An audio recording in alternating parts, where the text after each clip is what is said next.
Sa isang gabi na yumanig sa mundo ng boxing sa Japan, ipinakita ng Pilipinong si Joe Jawbreaker Noyne ang pambihirang lakas at determinasyon nang talunin niya ang itinuturing na pambato ng Japan at dating Olympian na si Satoshi Diamond Lev Shimizu. Ang makasaysayang laban na ito ay naganap noong ang ika-12 ng Hulyo, 2019 sa Edion Arena sa Osaka, Japan, kung saan matagumpay na naidepensa ni Noyne ang kanyang WBO Asia Pacific Super Featherweight title. Bagamat pumasok sa laban bilang underdog, hindi nagpaapekto si Noyne sa reputasyon ni Shimizu, isang 2012 London Olympic bronze medalist na may malinis na kartada at lahat ng panalo ay via knockout. Ang laban na ito ay inaasahang magiging isa lamang hakbang para kay Shimizu patungo sa isang world title fight. Ngunit may ibang plano ang matapang na boksingero mula sa Bogo, Cebu. Unang round pa lang, matindi na. Mula sa unang tunog pa lang ng kampana, ipinakita agad ni Noyne na hindi siya naparoon para maging isang madaling kalaban. Bilang isang southpaw, epektibo niyang ginamit ang kanyang jab na agad ikinagulat ni Shimizu.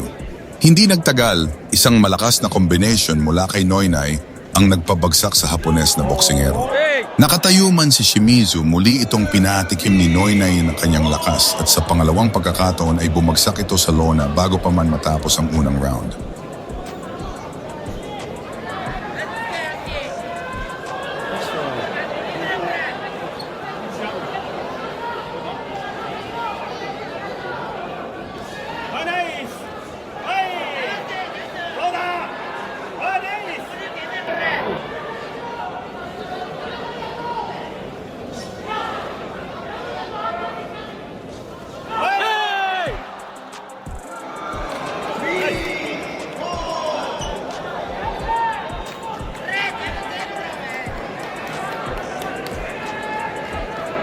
Pagbalik sa kanyang kanto, kitang-kita na ang pinsala sa mukha ni Shimizu, particular na ang mabilis na pamamaga ng kanyang kanang mata.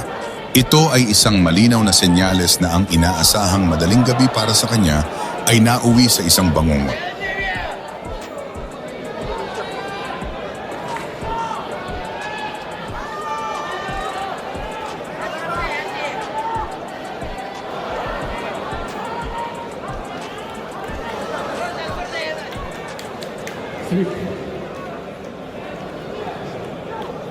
Sa mga sumunod na round, mula ikalawa hanggang ikalima, ipinagpatuloy ni Noyne ang kanyang matalinong pag-atake.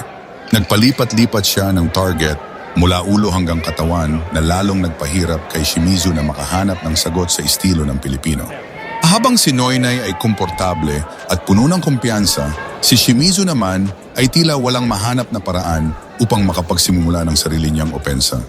Ang malaking bentahe sa tangkad at reach ni Shimizu ay naging walang silbi dahil sa walang tigil na pressure at tamang-tamang mga suntok mula kay Noyne. Papasok ng ika-6 na round, yung kalagayan ni Shimizu ay malala na. Halos sarado na ang kanyang kanang mata, duguan ang ilong at bakas na sa kanyang mga kilos ang pagod at ang bigat ng mga tinamong suntok. Sa isang punto, pansamantalang itinigil ng referee ang laban upang ipasuri sa doktor ang kalagayan ni Shimizu, isang hakbang na sa tingin ng iba ay para bigyan ng pagkakataon makabawi ang pambato ng tahanan. Hindi ito nakatulong. Nang ipagpatuloy ang laban, muling sumugod si Noyne at pinaulanan ng suntok ang depensa ni Shimizu. Sa huli, matapos tumanggap ng isang solidong kaliwa sa muka, si Shimizu na mismo ang sumuko. Itinaas niya ang kanyang kamay at nagsimulang tumalikod, isang malinaw na senyales ng pagsuko.